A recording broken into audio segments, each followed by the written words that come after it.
Put Elisa. Lady in the middle. John. It's not Try it. You good? You heard it? Mm-hmm. Nice. Perfect. Everyone's here. Hi, everyone. Welcome to Co-Productions and International Financing Models. We're lucky enough to have panelists from all over the world here, covering different areas of film finance and productions, the private sector and the public sector. So why don't we start with you, David, and then we can go down the row and just introduce yourself and tell us a bit what you do. I am David Uslan. Hello, everybody. It's nice to be here. I am a producer. I really do a lot more than producing, though, because the family business kind of concentrates on the full ecosystem that can support content. So we do a lot in publishing and gaming and location-based entertainment and all those fun things that support film and television as well. Elisa. Good afternoon. It's a pleasure to be here. Thank you for the invitation. My name is Elisa Alvarez. I'm based out of the UK. I'm a financier through and through. Spent the last 18 years financing entertainment in different capacities and have been running an advisory working with venture capital over the last 4 years. My name is Gianluca Shakra, and I run a company called Front Row Film Entertainment. We're a Middle Eastern distribution company. We just released, well, the biggest Saudi film that was produced and developed by Telfaz and Al-Shamaisi Films. Congratulations. Thank you. Huge well, success. you should congratulate the Absolutely, Ibrahim here. the team. Yes. That, and lately we started producing and developing content for the region. And Jan. Hi everyone, my name is Éilan Gérard. Thank you also for the invitation. I'm based in Paris. My background, I'm still a producer. I produce international film in different places. I'm also running a platform called Olfi, which is a database about all the public funds around the world. And from that experience of being a producer and working on public funding, I'm also acting as an advisor for producers and film fund. Awesome. So how are you guys coming from different aspects of the industry in different parts of the world? How does the region in Saudi Arabia specifically, you guys see and have seen what's going on here in the ecosystem, how does it fit in to your respective worlds? Well, I think it's amazing what's going on here. Yeah. You and I were just at the Red Sea Film Festival not too long Incredible. ago, which was an incredible event, one that I heavily suggest everybody come and join us at from here on out, because it was very well run and structured, and the attendance was fabulous, and it showed how important this country is to the global entertainment market. You had so many major buyers that were there, unbelievable talent. Yeah. And there were a lot of people that at least I met there, and just in the last 6 months, a year, that are just producing fabulous local content. And again, I'm seeing stuff that is coming from kind of the graphic illustrated, comic book space. I'm seeing amazing things from the gaming space here. So there's a lot of amazing things that are happening in this. I mean, just look at the Comic-Cons that are local to here now. So The IP. yeah, so great IP is being generated in this region that I think is now and in the long run going to be very supportive of all of our businesses. I'm a bit of a newbie to the region, I must admit, but I come with a lot of interest, having started conversations with local players last year. And what I'm seeing is quite unique compared to what I've seen in other parts of the world, having worked with North America, Europe, and Latin America primarily. I think there's a real willingness to create something here that's quite special, that is based on the principles of efficiency, commercial success, but also integrity towards talent. I think the ecosystem is still in its infancy, and inevitably challenges lie ahead. But with the support of the public initiative and public funds, combined with the entrepreneurial spirit that I have been witnessing here, it seems to me that it's incredibly exciting and so many opportunities lie ahead for you. To us, when it comes to distribution, you know, except for the last 5 years, before that, Saudi was completely a dead market. Like, you know, you couldn't distribute anything. It was quite, if I may, sad. Now it just exploded. You know, we gained the territory when we acquire a film, for example. We acquire the Middle East, and that comprises of 24 territories. Not everything, obviously, is operational, but Saudi to us is like a completely new market, you know, so that opened up new opportunities, obviously. That also, you know, in the past were not there, so you have the theatrical windows. It also created, though, a demand for local content, which in the past was not here. You know, the Middle East region has always been dominated by the Egyptian cinema. That's considered like the Hollywood of the Middle East. Whereas now it's like, you know, there is a hunger for local, like actual Saudi products. Before, for example, Sattar, and now you have another title that was released called Hamur, which is considered also quite a success. You know, that these are kind of like the benchmarks now that people have to beat. So you are creating also competition, which in the past was not here. So that's pretty cool. And at the same time, you know, it's you're seeing a different creative hub, which was not, or it has always been here, but now it's like, you know, it's just, it needs to sprout, you know? Do you think it's at that time, do you think it's ready for a co-production with the US or elsewhere in the world, or is it still building itself? Personally, I think it's still early. On the contrary, Yeah. I think it should be co-productions within the Middle East. Here. Yeah, because the thing is that, you know, obviously, again, Egyptian films and other Arab films work here, you know, they're used to that, but it doesn't work the other way around. Sure. You know, and there's still that perception, unfortunately, of, you know, the Egyptians of like, yeah, but I don't want to be in a Saudi film, who's going to watch it here? There's still that kind of culture, which needs to change. And I think, you know, to start with, and even like in order to gain experience, like you've got to do it locally before getting into the bigger sort of markets, in my opinion. Absolutely. Éileann, I'll target the question a little bit for you if you want to tell us a bit about your platform. Yes. And I know you concentrate on helping access money, public Yes. money, Yes. and there's a lot of initiatives here. So I'd love to hear your thoughts about that. Yeah, I just want to say something because I've been following up Saudi filmmakers for the last 2-3 years. And I have to say that, and I've been traveling for 30 years, you know, in this world of international cinema. I've never seen so many talented people with story to tell. This is really extraordinary. I think it has maybe to do with maybe the exposure also to other type of cinema, but there's an urge to tell story. And in this place, what is great is that they get support from the local agencies. So I would say there is maybe three segment. Mm-hmm. There is a segment of I would say the art house, which is really where, you know, talent are created, where with not too much money, you can get to the international festival, you can give exposure to your country, and you can get your story out. You have a commercial level that we see with some talented production companies and also this ecosystem in the region.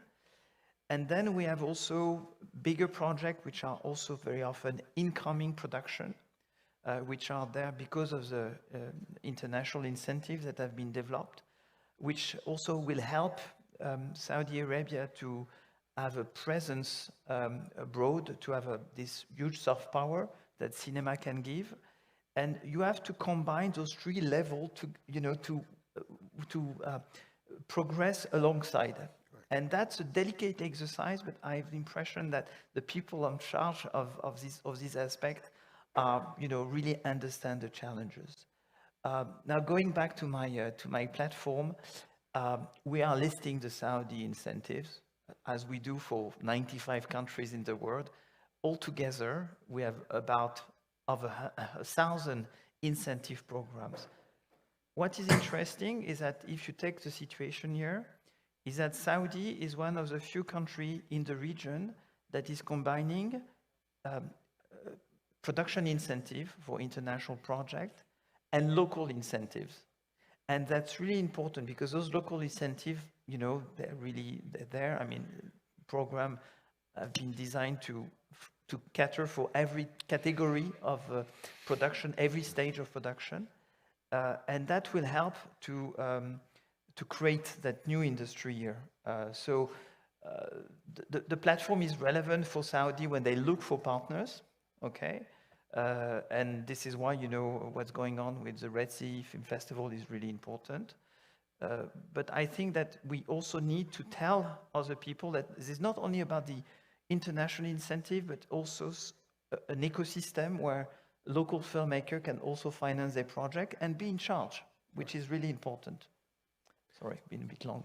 There's a lot happening at once, and it's the creation of an ecosystem from all aspects. So you have the talent side, the financing side, the crews that needs to be trained, et cetera. Everything is starting at the same time.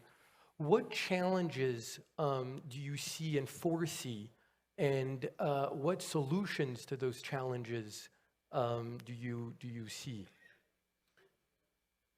I'm starting with you, David. We talked about crews earlier. Yeah, I could just say one thing. You know, there's a lot of questions out there, and there's a lot of clarity that's needed in different ways for people to feel secure. Yeah. You know, bringing their productions here. Yeah. So the one thing I'll say that's a huge positive for this country is that I have had the benefit and honor of spending a good amount of time with a lot of people within the different ministries here that cover the entertainment landscape. And it was very surprising to me how accessible everybody is, how open everybody is, and the willingness, if they don't have the answers on hand, to get those answers. And I think that's a huge benefit for this country, and it's going to allow things to progress in a very steady, straightforward, clear way. So I think that's great, but there are definitely some questions out there, like, you know, where you're going to get your crews and how talented those crews are. But again, the way that this country looks at the industry, especially from an educating, you know, those out there and getting them really proficient in certain areas. You know, they're on an amazing track here, and I think that a lot of these questions that still remain are going to get solved in quicker time than we find in other areas.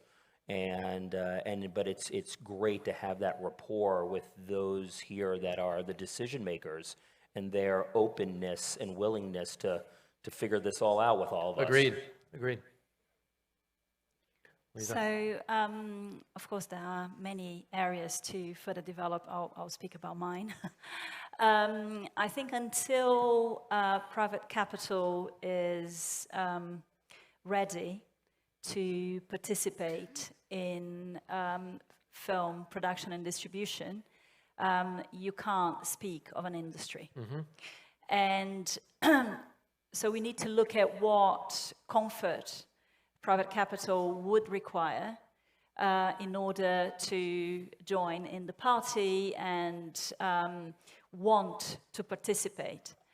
Private capital typically is reactive and would need to be educated, which is natural. That's what happens everywhere. But in order to achieve that level of comfort, we need to present a series of mitigants from international standard insurance packages, mitigation towards completion risk, whether it's from a completion guarantor or other local guarantees, governmental guarantees included, and so on and so forth, including, as we saw in the previous panel, the certainty that deals are documented according to international standards. I cannot emphasize enough how much good lawyers are needed in our industry, and thankfully it seems that there are plenty already operating in the space. But I think once those elements are in place, there's an educational work that has to be done by local operators.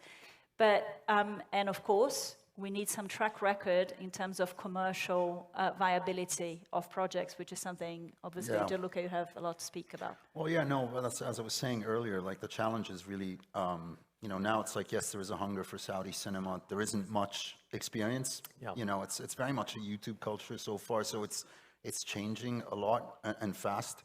But, you know, as a distributor now that we're producing and partly also financing films, it's hard to go after just a purely Saudi film, because, I mean, already it's hard to finance a film that goes, you know, internationally. It has to tick all the boxes and all the right elements.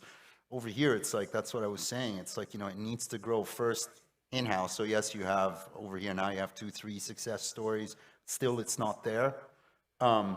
But I honestly think, and every time like you talk to people, it's like, well, how do I get my film into the US? And I'm like, dude, conquer your market first. And then see if it, you know, if you're able to export that. It's still not there. If I were to bet my money, you know, you're laying your eggs in one basket, but for now, you know, it's that's why, like, to me, it's very important. This is what we are working on, to try to do more co-productions, just to mitigate also the risk. You know, yes, for the time being, the value for post-theatrical on Saudi is quite high, but it could very well crash. You know, at some point they're like, well, you know, it's not good enough, you know, and it could crash, you know. So literally, you know, if that, and it has happened quite a few times, not on Saudi films, but on other markets, it has happened. So this is why, to me, it's very important, and even on the stuff that we're working on, to work on local co-productions, you know, because in this case, you can base yourself in more than one market, at least theatrically, and also post-theatrically, it's that. So far, none of that is existent, you know. And if the talent pool is here, right, and growing, is the lack in the infrastructure side, is that what needs to be put into place? I mean, if I were to go look for talent. Yeah. What would you do? It's hard. It's like you have your usual names, but it's really hard to get, you know, to find talent. And plus, even when you do, the problem is a lot of the talent is spoiled right now. So, you know, if you want to work on your little indie, forget about it. You know, it's very hard that you find the like-minded person because, you know, at the end of the day, you know, a lot of the filmmakers or a lot of the talent are struggling. So when you have, you know, a massive network over here that pays you just to give me Saudi content because this is what sells, I think that's damaging. You know, at the same time, you're spoiling the talent because, you know, down the line, it's like you're not really being sincere, you know, and you want to mentor these guys, you know, and it is like that. And I think a lot of that is missing. You know, again, as I said, there are 2, 3, you know, 4 maybe, you know, good companies that you could rely on. The rest, it's like there's a lot to be done, a lot. Interesting. Ilan, from a financing perspective? Well, a lot of interesting things have been said already. I think what is very special here is there's a huge ambition, but we're starting from nearly from scratch. And so you need to allow for time and for, it's not about modesty, but for a time for learning. Yep. Understanding the process, understanding that it's not the same thing producing a Hollywood movie and producing an art-house film. Also making sure, and I agree with Elisa, is that it's very important that international practice are being brought here, but also for valuing the different element of the value chain. Having contracts is really important to value the writers, because otherwise what's going to happen is that frustrated writers, they will sign immediately with Netflix, okay? And so the IP, the story of this country will be lodged in another country. So I think it's really important to be careful in developing those different, to align those different stakeholders in a process where they can grow together. Correct. And probably, I agree with you, because there's a lack of crew. Yep. It's important to have young people wanting to be in the film industry, And loving it. not only to For be the money, it's- famous and rich, but also because it's a great place to work, to be creative. Whether you are a cinematographer, a gaffer, an electrician, or writer, and so that they can understand that what it means and what it takes, and build the industry. So until this is there, I think there's a pretty big need of attracting foreign talents from the region, and therefore maybe it's just a suggestion, but maybe there will be a time where there will be co-production agreements, co-production treaties Yes. with other countries that will facilitate those relationships and really make the kingdom the cultural hub of the region and beyond the region. That's where it's heading, for sure. Because really this is the ambition. So you need to go step by step and not, missing one step, because then you stumble and then you create frustration. Thank you. We need to wrap things up. I think you touched on a really important point, and I think that's an essential one, is there's incredible IP and stories from this region and from Saudi specifically. And I think it's very important for Saudi to be the ones to come out with that Saudi IP first before somebody else does. And I think that's a very, very interesting point. Thank you very much, guys. Thank you. Thank you.